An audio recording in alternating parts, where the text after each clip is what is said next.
अलमारी का राज। रात के करीब 1 बजे थे। पूरे घर में सन्नाटा पसरा हुआ था। रेवा की अचानक नींद खुली जैसे किसी ने धीरे से दरवाज़ा बंद किया हो। उसने घड़ी देखी, फिर करवट बदलने ही वाली थी कि फिर वही हल्की सी आवाज़ आई अलमारी खुलने की। दिल की धड़कन तेज हो गई। उसने धीरे से अपने पति विजय को जगाया। सुनो, घर में कोई है शायद। विजय ने उन्नीदी आंखों से देखा। अरे कुछ नहीं होगा, तुम ज़्यादा सोच रही हो। लेकिन जब आवाज़ तीसरी बार आई तो वह भी उठ गया। दोनों धीरे धीरे कमरे से बाहर निकले। ड्राइंग रूम की लाइट बंद थी, लेकिन बेडरूम की अलमारी का दरवाज़ा खुला हुआ था और अंदर से किसी के हल्के कदमों की आहट आ रही थी। विजय ने हिम्मत करके लाइट ऑन की और सामने जो देखा वह किसी चोर से ज़्यादा चौंकाने वाला था। वह उसकी छोटी बहन पूनम थी। उसके हाथ में रेवा के गहनों का डिब्बा था। चेहरा घबराया हुआ, आंखें डरी हुई। पूनम, विजय की आवाज़ कांप गई। तुम ये क्या कर रहे हो? रेवा कुछ समझ ही नहीं पाई। तुम चोरी? पूनम की आंखों से आंसू बहने लगे। उसने डिब्बा नीचे रख दिया और ज़मीन पर बैठ गई। भैया, मैं मजबूर थी। मजबूरी में चोरी। विजय की आवाज़ में दर्द ज़्यादा था, गुस्सा कम। पूनम ने रोते हुए कहा, मेरे ससुराल में सब ठीक नहीं है। पति का बिजनेस डूब गया है, रोज ताने मिलते हैं। पैसे की इतनी ज़रूरत थी कि समझ नहीं आया क्या करूं। रेवा का दिल जैसे बैठ गया।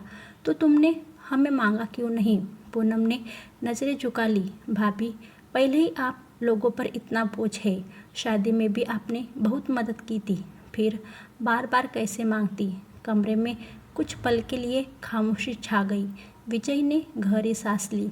लेकिन पूनम, ये रास्ता अगर हम जागते नहीं तो? पूनम फूट फूट कर रोने लगी।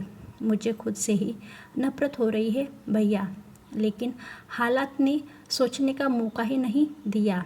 रेवा धीरे धीरे उसके पास आई और उससे उठाकर गले लगा लिया। गलती बड़ी है, लेकिन तुम हमसे इतनी दूर कब हो गई कि चोरी तक आ गई? गलती के बाद जब रिश्तों ने अपनापन दिखाया तब टूटे दिल फिर से जुड़ गए। पूनम और जोर से रोने लगी। विजय ने अलमारी बंद करते हुए कहा, गहने यही रहेंगे, लेकिन तुम हमारे साथ रहोगी, समझी? परेशानी से भागकर नहीं, मिलकर लड़ेंगे। पूनम ने आश्चर्य से उनकी ओर देखा। आप मुझे माफ़ कर रहे हैं? विजय ने हल्की सी मुस्कान दी। रिश्तों में हिसाब नहीं होता, भरोसा होता है, और आज वो टूटे टूटे बच गया है। उस रात घर में कोई चोर नहीं था, लेकिन एक सच्चाई जरूर सामने आई। कभी कभी चोरी पैसे की नहीं होती, रिश्तों में आई दूरी की होती है, और उसे पकड़ने के लिए ताले नहीं, अपनापन चाहिए। अगली सुबह घर का माहौल बदला हुआ था। रेवा ने पूनम के लिए चाय बनाई, जैसे कुछ टूटा नहीं बल्कि जुड़ने की शुरुआत हुई हो।